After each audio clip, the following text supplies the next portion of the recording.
నమస్తే. శ్రీ గురుభ్యో నమః. శ్రీమాత్రే నమః.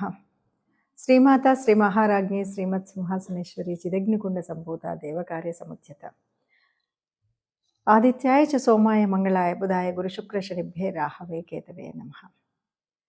ఫిబ్రవరి మాసంలో రెండవ పక్షానికి గోచార ఫలితాలు ఎలా ఉన్నాయని చూడడానికి ముందుగా అసలు గోచారంలో మారేటువంటి గ్రహాలు ఏంటో చూద్దాం. మనకి రెండవ పక్షంలో మారుతున్నటువంటి వాటిలో ముందుగా మిథునంలో అయితే యథావిధిగా గురుడు ఉంటాడు, కుంభంలో రాహు, సింహంలో కేతువు, మీనంలో శని. వీటితో పాటుగా మనకు 15వ తారీఖు తర్వాత అంటే మనకు మారేది ముఖ్యంగా రవి మారుతున్నాడు.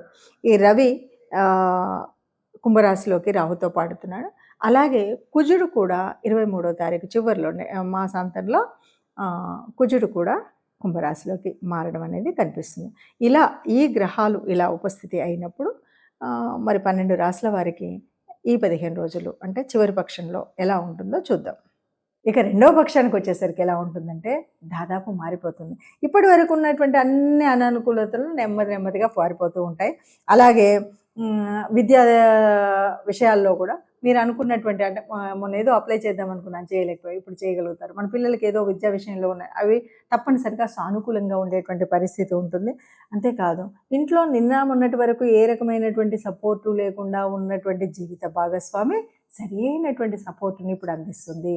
అంతేకాదు సమాజంలో కూడా అలాగే ఉంటుంది. మనం బయటకు వస్తే ఇప్పటి వరకు మనం ఏది మాట్లాడినా వ్యతిరేకంగా మాట్లాడే వాళ్ళు కూడా ఇప్పుడు పాజిటివ్గా మాట్లాడేటువంటి స్థితి వస్తుంది.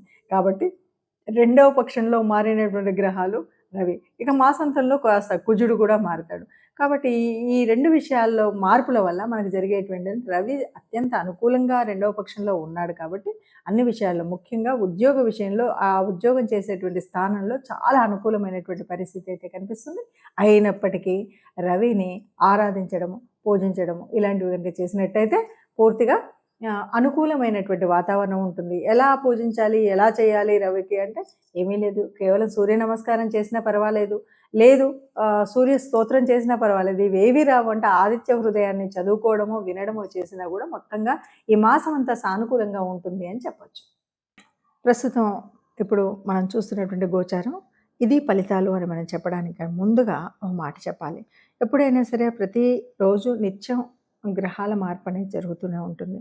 సరే కొన్ని గ్రహాలు ఒక నెల పట్టొచ్చు, కొన్ని 30 రోజులు, కొన్ని 45 రోజులు, ఇలా మనకు తెలుసు. గ్రహాలు మారుతున్నప్పుడు తప్పనిసరిగా ఆ గ్రహ ప్రభావం అనేది మన మీద పడడం అనేది సహజం. జన్మకుండల్లో ఉన్నటువంటి జాతకాల్లో ఎలా ఉన్నా ఈ గ్రహాలు మారినప్పుడు దాని యొక్క ప్రభావం తప్పకుండా మన మీద ఉంటుంది. కాబట్టి మనం ఎందుకు ఈ 10 రోజులకి, వారానికి, వారం ఎందుకు చూసుకోవాలి? ఈ గ్రహస్థితి, ఈ గోచారం వల్ల వచ్చేదేంటి అన్నది ఆలోచిస్తే కనుక తప్పనిసరిగా మనకు రాబోయే ప్రమాదాలే కాదు, లాభాలే కాదు, మన అసలు మానసిక స్థితి ఎలా ఉంటుంది, దీనికి ఎందుకు మనం ఏదైనా ఒడిదొడుకులు ఉన్నప్పుడు ఏం చెయ్యొచ్చు, ఏ రకమైనటువంటి పరిహారాలు చేసుకోవచ్చు అనేటువంటి విషయం తెలియాలి. కాబట్టి తప్పనిసరిగా గ్రహస్థితిని చూసుకోవాలి. ఇది మొట్టమొదటి విషయం. సరే, అలా అన్నప్పుడు మరి ఈ గ్రహస్థితిలో కొన్ని అంటే మీరు చెప్పారండి, లేదంటే ఇంకెవరు చెప్పినా కూడా మేము చూసినప్పుడు ఒక 15% లేదంటే 30% వరకే మాకు అనిపించింది అనేవాళ్ళు కూడా కొంతమంది ఉన్నారు. ఎందుకంటే గోచార రీత్యా చూసినప్పుడు దాదాపుగా కోటానుకోట్ల మంది ఉంటారు, అందులో ఉంటాయి. ఆ ప్రభావాన్ని బట్టి జన్మజాతకంలో ఉన్నటువంటి గ్రహస్థితిని బట్టి కూడా ఆ గ్రహాల యొక్క స్థితి, యుతి, దృష్టి ఇవన్నీ ఉంటాయి. కాబట్టి వాటిని బట్టి కూడా కొంత ఉంటుంది. ఈ గోచార రీత్యా జరిగేది ఏంటంటే ఇప్పుడు కుజుడు ఇలా ఉన్నాడు, కుజుడు జన్మంలో ఉన్నాడు కాబట్టి ఈ ఈ రకమైన ప్రమాదాలు జరగవచ్చు. కాబట్టి ప్రమాదాలు, రక్తము స్థితో ఇవి మనకు కనబడతాయి. కాబట్టి జాగ్రత్తగా ఉండమని చెప్పడం కోసమే చెప్పేటువంటి పరిస్థితి. కాబట్టి అలాంటివి ఏమీ లేకుండా ఉండడం కోసం సరే ఏ గ్రహానికి ఏ రకమైన దానం చేయాలి, ఏ రకమైన ఆలయానికి వెళ్ళాలి అన్నది మనం తెలుసుకోవడం కోసం చేసేటువంటి ప్రయత్నం. ఇది అవసరమా అనవసరమా అనేటువంటి స్థితిలో ఉన్నవాళ్ళు చూడకపోయినా పర్వాలేదు. కానీ నిజానికి మనకి గ్రహాల ప్రభావం మన మీద పడుతుంది. మనం చేసేటువంటి పుణ్యం, మనం చేసేటువంటి దానం మనకు ఆ ఫలితాన్ని ఇస్తుంది అని నమ్మినటువంటి వాళ్ళు తప్పనిసరిగా మనం చూసుకునేటువంటి జాతకాలని కానీ గోచారం యొక్క ఫలితాలను కానీ తప్పకుండా తెలుసుకోవాలి. దానివల్ల ఉపయోగం ఉందా అంటే ఉంటుంది. ఎందుకు, ఎలా ఉంటుంది అంటే ఇంతవరకు మనం ఎదురు చూస్తున్నటువంటి ఎన్నో రకాల ప్రయాణాలు ఉండొచ్చు. ఎన్నో రకాల విదేశీయానం కోసం ఎదురు చూస్తూ ఉండొచ్చు. మరి 12లో ఉన్నటువంటి గ్రహ సంచారం అంతా కూడా దానికి అనుకూలంగా ఉన్నది. ఆ సంగతి తెలియక మనం ఇప్పుడు ప్రయత్నం చేయకపోతే ఆ అవకాశం కోల్పోయేటువంటి పరిస్థితి ఉంటుంది. అలాగే కొన్ని ప్రమాదాలు పొంచి ఉన్నప్పుడు కాస్త జాగ్రత్తగా ఉంటే ఆ ప్రమాదాల నుండి తప్పుకునేటువంటి అవకాశం ఉంటుంది. అందుకని మంచికైనా, చెడుకైనా గ్రహస్థితి అనేది మనకు తెలియాలి కాబట్టి తప్పనిసరిగా గోచారరీత్యా ఉండాలి. ఇక్కడ ఒక విషయం ఎవరు చెప్పినా దాదాపు గ్రంథాల్లో నుండి చెప్పినప్పటికీ కొద్దిగా పరిశీలన, అనుశీలన అనేది అనుభవాన్ని బట్టి వస్తుంది. ఈ పరిశీలనలో మనకు నచ్చినట్టయితే మనం ఫాలో అవుతాం. నచ్చకపోతే ఫాలో అవ్వం. కానీ ఇక్కడ ఎవరైనా సరే ఎవరు చూసినా ఒక్కొక్కరు ఒక్కొక్కరి రకంగా చూసినప్పటికీ గోచారంగా ఈ గ్రహం వల్ల ఈ ఈ బెనిఫిట్ ఉంటుంది. ఇది ఉపచయ స్థానంలో ఉంది. లేకపోతే ఇది ఆహ్, వ్యయంలో ఉంది అనేటువంటిది అందరికీ తెలిసిందే. అయినా దాన్ని పరిశీలించే విధానం కొంత తేడా ఉంటుంది కాబట్టి, దాన్ని బట్టి మనం ఇచ్చేటువంటి ఫలితాలు ఎలా ఉంటాయో తెలుస్తాయి. ఒక్కటి ఏది ఏమన్నా అందరూ సుఖంగా ఉండాలని, ఆ సుఖంగా అందరూ సుఖంగా, సంతోషంగా ఉండాలి. మరి అలా అందరూ సుఖ సంతోషాలతో ఉన్నప్పుడు అందులో మనం కూడా ఉండాలి అని అనుకుంటూనే చెప్పేటువంటిది ఈ జ్యోతిష్యంలోని స్థితి. కాబట్టి అందరూ సుఖంగా ఆయురారోగ్యాలతో ఉండాలి అంటే తప్పనిసరిగా చేసుకోవాల్సినటువంటి రెమెడీస్ చేసుకుంటూ ప్రతి మాసం కూడా ఆనందంగా వెళ్ళొచ్చు. మనకి ఉత్తరాయణంలో వచ్చేటువంటి పండగల లిస్టులో కనుక చూస్తే పండగలో శివరాత్రి ముఖ్యమైనటువంటి పండగగా చెప్తాం. చలి పూర్తిగా తీసేసేటువంటి పండగ శివరాత్రి పండగ అని చెప్తారు. ఈ మాసంలో మనకి అమావాస్యకు ముందు వచ్చేటువంటి చతుర్దశిలో వచ్చేటువంటి పండగ శివరాత్రి. శివరాత్రి అంటే శివుడిని రాత్రిపూట ఆరాధించేటువంటి పండగన, లేదు శివుడు లింగ రూపంలో ఉద్భవించినటువంటి సమయం కనుక శివరాత్రి అనాలా. మొత్తము రాత్రినంతా జాగరూకంగా ఆ శివుణ్ణి ప్రార్థిస్తాం కాబట్టి శివరాత్రి అనాలంటే అన్నీ కలిపితేనే శివరాత్రి. శివుణ్ణి ఆరాధిస్తూ ఆయన్ను ఉపవసించడం అంటే ఆయనకు దగ్గరగా ఉండడం, ఆయన్ను రూపాన్ని, ఆయన యొక్క స్థితిని ఆరాధిస్తూ 4 యామములో కూడా మనం అభిషేకం చేస్తూ ఒక్కొక్క అభిషేకంలో ఒక్కొక్క వస్తువుతో అభిషేకించి ఆ చివర జలంతో అభిషేకించి అందుకే మనం పంచామృతం అంటాం. నిజంగా పంచామృతంలో ఆవుతో చేసినటువంటి నెయ్యి, ఆవు పాలు, ఆవు పెరుగు అని మనం అంటాం. కానీ ఇది ఒక్కొక్క ఆమంలో ఒక్కొక్కసారి ఒక్కొక్క వస్తువుతో చేయాలి. ఇది ఎందుకు చేస్తున్నారు శివరాత్రిలో ఇది ప్రత్యేకించి అంటే ఏమీ లేదు.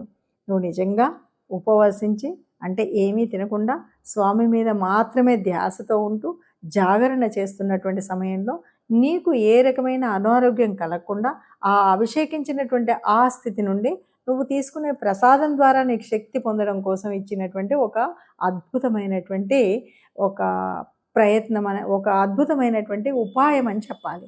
అలా శివరాత్రిలో ఉంటుంది. సరే, శివరాత్రి గురించి మనం ఎంత చెప్పుకున్నా, శివుడి కథలు ఎంత చెప్పుకున్నా, శివపురాణంలో మనకేమున్నా మొత్తానికి బ్రహ్మ, విష్ణు, మహేశ్వరులలో ఆదిదేవుడైనటువంటి ఆ శివుడు లింగరూపం దాల్చినటువంటి ఒక అద్భుతమైనటువంటి ఘట్టం ఈ ఘట్టం. లింగ రూపాన్ని దాల్చడానికి కూడా కారణం ఎవరు అంటే మళ్ళీ బ్రహ్మ విష్ణువులే నేను ముందు అని కొట్లాడుకుంటున్నప్పుడు ఎవరు ముందో తెలుసుకోవడానికి ఆది అంతం లేకుండా ఎదిగినటువంటి ఆ లింగ రూపం ప్రతీక. అందుకంటే నేను అన్నది కాదు, అందరినీ లయం చేయగలిగినటువంటి వాడు. మరి శివుడి గురించి ఎన్ని కథలు ఎంత చెప్పినా కూడా ఏవైనా చెప్పుకోవచ్చు. శివపురాణాన్ని అందులో ఉన్న శివభక్తుల కథలు ఒక్కొక్కటిగా చెప్పుకున్నా శివుడు పాపం బోలాశంకరుడు. నీకు భక్తి ముఖ్యం కానీ నీకు ఎలా ఉన్నా పర్వాలేదన్నాడు. తిన్నని భక్తిని ఆయన స్వీకరించాడు. అలాగే అద్భుతమైనటువంటి 3 పూటల స్నానం చేసి సంధ్యావందనాలు చేసేటువంటి పూజని స్వీకరించాడు. ఆఖరికి శ్రీకాళహస్తిలో ఉన్నటువంటి పాము, సాలెపురుగు లాంటి వాటి యొక్క ప్రేమను కూడా, వాళ్ళ యొక్క భక్తిని కూడా స్వీకరించగలిగినటువంటి వాడు శివుడు.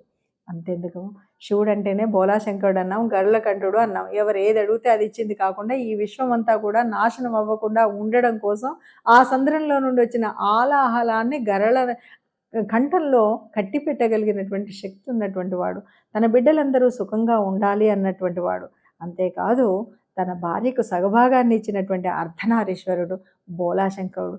ఏ రాక్షసుడైనా ఎవరైనా ఎప్పుడు ఏది అడిగినా వాళ్ళకి వరం తపస్సు చేశాడంటే వరం ఇచ్చినటువంటి శంకరుడు బోలాశంకరుడు. మరి అలాంటి శంకర తత్వాన్ని తెలుసుకోవడం కోసం, శివ తత్వాన్ని తెలుసుకోవడం, శివ పూజ ఎలా ఉంటుంది అంటే ఆ లింగాకారంలో ఉన్నటువంటి నేను ఏ ఆకారము నాకు లేదు, ఆది అంతం నాకు లేదు, అయినా సర్వాంతర్యామినైనట్టు నన్ను మీరు ఎక్కడ ఆరాధిస్తే అక్కడ మీకు ప్రేమను కురిపిస్తాను మీకు అని ఆయన కృపను అందించినటువంటి పండగ శివరాత్రి. మరి ఆ శివరాత్రిని చక్కగా మనస వాచ కర్మణ మనం మన పద్ధతిలో చేసుకుంటూ మన సంస్కృతిని సంస్కారాన్ని కాపాడుకుందాం. ఈ మధ్య కొందరు అడిగినటువంటి ప్రశ్నలకు నాకు చాలా వింతైనటువంటి ఆలోచన వచ్చింది.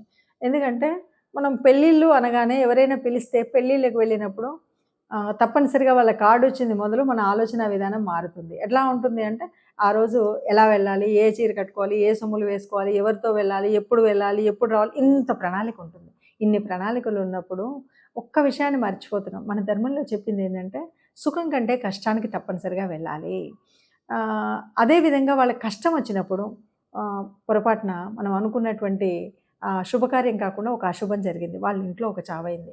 ఈరోజు వెళ్ళాలంటే అమ్మో ఈరోజు మంగళవారం, ఈరోజు శుక్రవారం, అసలే మొగుడు చచ్చిపోయాడు, ఇలాంటి ఆలోచనతో చాలామంది విషయాలు నేను ఈ మధ్యకాలంలో అడిగే ప్రశ్నలు కూడా ఇలాగ ఉన్నాయి. నిజానికి కష్టం వచ్చినప్పుడు వెనువెంటనే స్పందించడం మానవ లక్షణం. ఇది లక్షణం మొట్టమొదటిది. ఇక రెండవది, నువ్వు పెళ్ళిలో ఎంత వాళ్ళు వైభవంగా ఉన్నప్పుడు నువ్వు పెద్ద పంచుకోవాల్సినటువంటిది ఏం లేదు. కానీ కష్టంలో ఉన్నప్పుడు చేదోడుగా ఉండడం, వాళ్ళకి పెద్దగా మన డబ్బు అక్కర్లేదు, మాట సాయం చాలు. మనం కష్టంలో ఉన్న వాళ్ళ దగ్గరికి వెళ్ళి పలకరించడం అనేటువంటిది చాలా ముఖ్యమైనటువంటి విషయం. దయచేసి చాలామంది చూస్తున్నాం, వాళ్ళు పెద్దవాళ్ళు తెలిసి తెలియక చేసేవాళ్ళు కొంతమంది ఉంటే దాన్నే అలవాటుగా ఆచారంగా తీసుకుని అమ్మో ఈరోజు శుక్రవారం అంట వెళ్ళకూడదు, ఈరోజు మంగళవారం అంట వెళ్ళకూడదు, ఈరోజు తిథి బాగాలేదు, ఈరోజు అష్టమి, ఈరోజు నవమి, ఇవన్నీ కూడా ఏం కాదు. మానవత్వం ముందు ఇవేవి కాదు. మీరు పెళ్ళికి ఎవరైనా పిలిస్తే వెళ్ళినా వెళ్ళకపోయినా బాధపడే వాళ్ళు లేరు నిజంగా. ఎందుకంటే ఇప్పుడు జరుగుతున్నటువంటి పెళ్ళిళ్ళలో వాళ్ళు ఆ ఫోటోలలో ఆ వచ్చిన చుట్టాల్లో ఎంతమందిలో ఎవరు వచ్చారు ఎవరు రాలేదని గుర్తుంచుకునేంత కూడా లేదు. కానీ కష్టంలో నువ్వు వెళ్ళి నువ్వు పలకరించిన మాటకు గుర్తుండిపోతుంది. ఆ కష్టంలో సానుకూలమైనటువంటి మాటలు వాళ్ళకి చాలా అవసరం. దయచేసి ఇలాంటివి ఆలోచించకుండా సుఖంలో వెళ్ళడం మానేసినా పర్వాలేదు, కష్టంలో వెళ్ళండి, కష్టంలో తప్పనిసరిగా వెళ్ళండి. ఇంకొక విషయం, ఆ కష్టపడేటువంటి వాళ్ళు నిజంగా డబ్బున్న వాళ్ళు ఉంటే సంతోషం, మనము డబ్బులు ఇవ్వకపోయినా పర్వాలేదు. పెళ్ళిళ్ళలో బాగా డబ్బున్నోడికి పెడితే వాడు రిటర్న్ గిఫ్ట్ల పేరుతోటి ఖర్చు పెట్టేది చాలా ఎక్కువ. కానీ కష్టంలో ఉన్నప్పుడు కొంచెం ఒక మోస్తరు ఉన్నప్పుడు ఈ రూపంలో మనము వాళ్ళకి డబ్బు సహాయం కానీ ఇంకేదన్నా చేయడం అనేటువంటిది ఒక ముఖ్యమైన విషయం. అందుకే పూర్వపు రోజుల్లో అలాంటివన్నీ ఉండేవి. వాటిని మార్చుకుంటూ ఇప్పుడు మనము మన ఇష్టానుసారంగా చేసుకొని మనం కొత్త కొత్త అవసరానికి నిజంగా మనం బొట్టు పెట్టుకున్నామా, గాజులు వేసుకున్నామా, చీర కట్టుకున్నామా అన్నది మర్చిపోయాం. కానీ ఇలాంటప్పుడు మాత్రం మళ్ళీ అన్ని గుర్తొచ్చి అయ్యో ఆవిడకి బొట్టు లేదు, నేను బొట్టు లేకపోతే మనం రోజు ఏమైనా బొట్టు పెట్టుకుంటున్నామా, 300 మంది స్టిక్కర్లతోటి తిరుగుతున్నారు కదా. ఇవన్నీ ఒక అనాగరికమైనటువంటి విషయాలను మనసులో పెట్టుకొని వాటిని ఒక కొత్త రకమైనటువంటి మనసును బాధపెట్టే విషయాలు కాకుండా కొద్దిగా మనుషులాగా ఆలోచిస్తూ ముందుకు వెళ్ళాలి. కష్టంలో ఉన్న వాళ్ళని పలకరించడం మంచి పద్ధతిని గుర్తించాలి.